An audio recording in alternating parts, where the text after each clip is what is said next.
store that cost him everything and gave it back. Welcome to the world of small stories with big truths.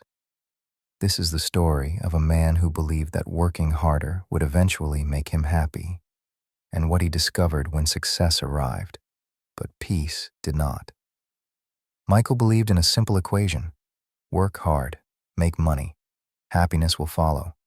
It sounded logical, responsible, safe, and for a long time, it worked.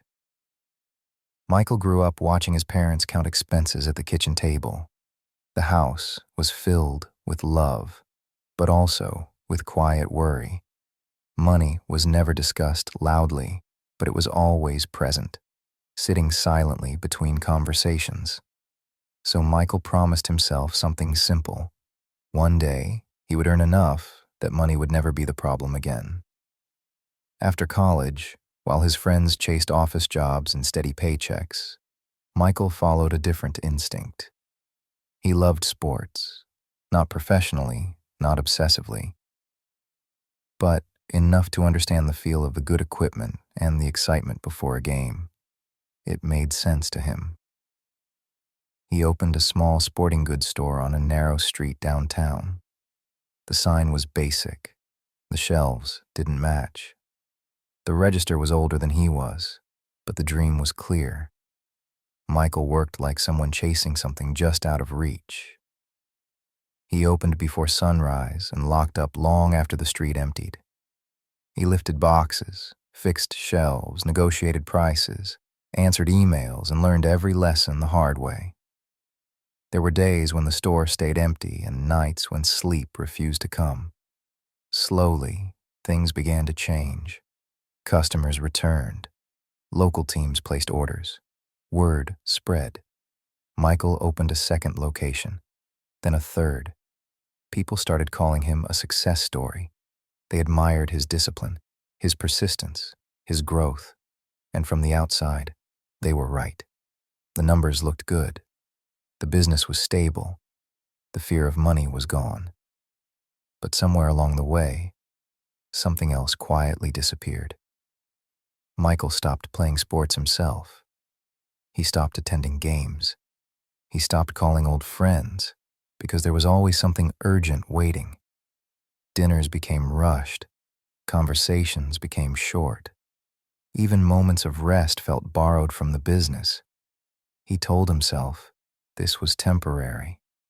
That happiness was waiting just a little further ahead, after the next milestone, the next expansion, the next achievement.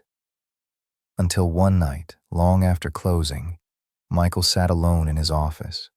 The walls were lined with framed certificates, photos of sponsored teams, awards that proved he had made it.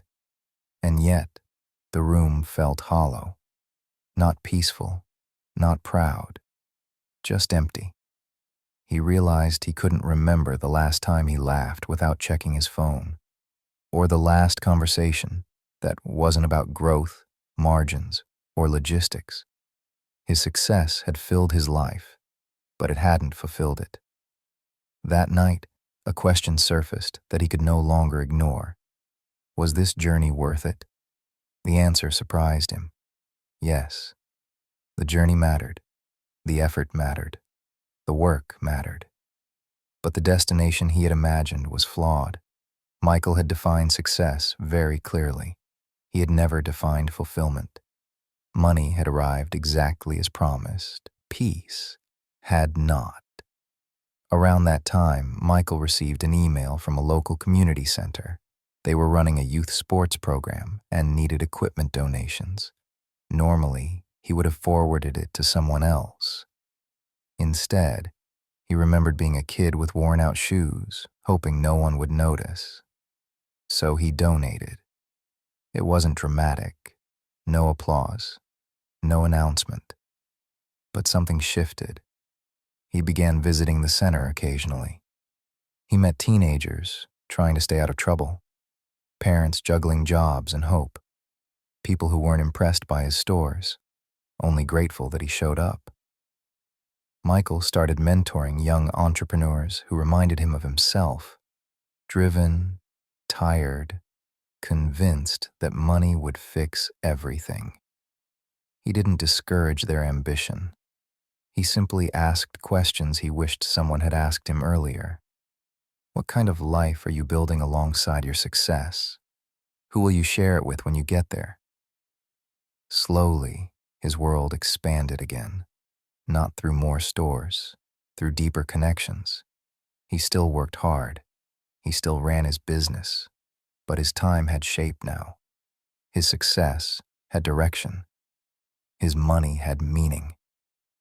One evening, Michael locked up the store and stepped outside without rushing. The street felt familiar again, not like a battlefield, but like a place where life happened. That's when it fully dawned on him. The problem was never the work. It was the destination he never questioned.